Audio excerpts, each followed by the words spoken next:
Quand on dit que la musique adoucit les mœurs, il semble que ce soit vrai aussi en temps de guerre. On écoute, on vérifie après.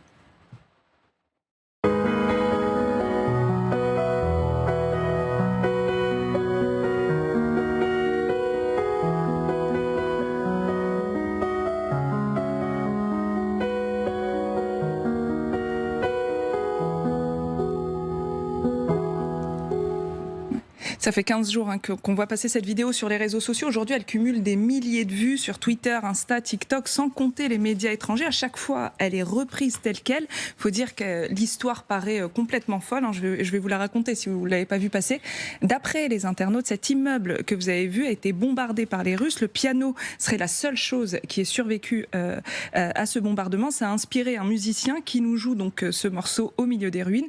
Vous avez peut-être reconnu le morceau Another Love du chanteur britannique Tom Odell. L'histoire est tellement belle, presque improbable, qu'on s'est dit avec notre équipe quand même, on va en savoir un petit peu plus sur les conditions de ce tournage. La seule information dont on dispose et sur laquelle on peut s'appuyer, c'est que ça a été tourné à Izium, dans la région de Kharkiv, à l'est de l'Ukraine. Juste une petite parenthèse sur Izium pour le contexte, c'est l'une des villes martyrs de cette guerre. Izium a été libérée début septembre après 6 mois d'occupation russe.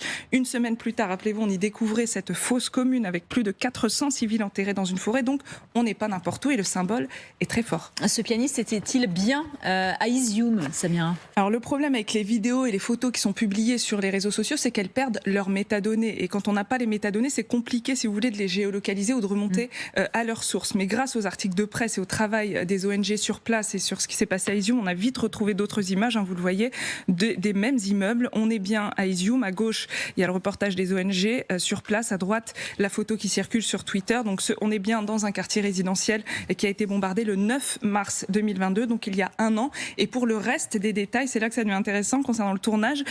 On a pu joindre l'auteur et même le musicien que vous voyez sur cette vidéo. C'est ma collègue Caroline Quévrin qui a réussi à les contacter. Et là, il nous donne plus de détails. Le pianiste, il s'appelle Vitali Ivanoussa. Fin mars, il a parcouru le pays de Bakhmout à Kherson. 10 villes au total, vous le voyez sur leur vidéo. Donc ça, c'est ce qu'ils publient sur leur compte Instagram, pour fournir de l'aide avec son groupe de musique.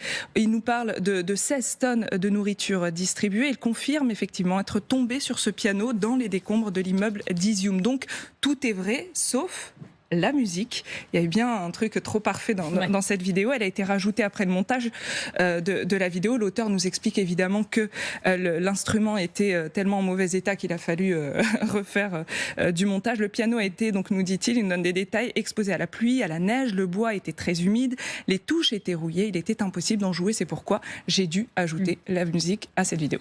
Alors dans ce conflit, c'est pas la première fois qu'on utilise ce type de séquence pour toucher les gens. Non, il faut dire que les Ukrainiens, ils sont devenus quand même maîtres en la matière. La propagande et cette guerre de l'information, elle est présente dans les deux camps et elle peut prendre plusieurs formes. D'un côté, on a les Russes qui veulent justifier les attaques. De l'autre, on a les Ukrainiens qui veulent susciter l'émotion. La vidéo du pianiste, elle est parfaite pour ça.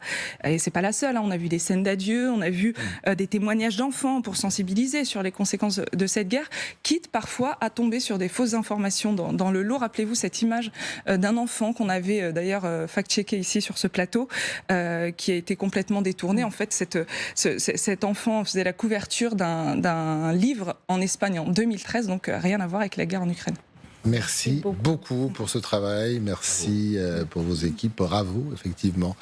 Juste une petite résonance historique. À mon avis, l'une des puissances de cette image, donc quelles que soient les ambiguïtés quant à la bande-son, c'est la référence au pianiste rescapé du ghetto de Varsovie, qui s'appelait Władysław Szpilman, qui a ensuite écrit son autobiographie, et qui revit par le film Le Pianiste. Vous vous souvenez de ces images aussi, vous avez un piano demi-queue au milieu des ruines de Varsovie. Donc je pense qu'il y a aussi une sorte de réveil et de référence qui peut éventuellement attiser la sympathie inspirée par cette scène.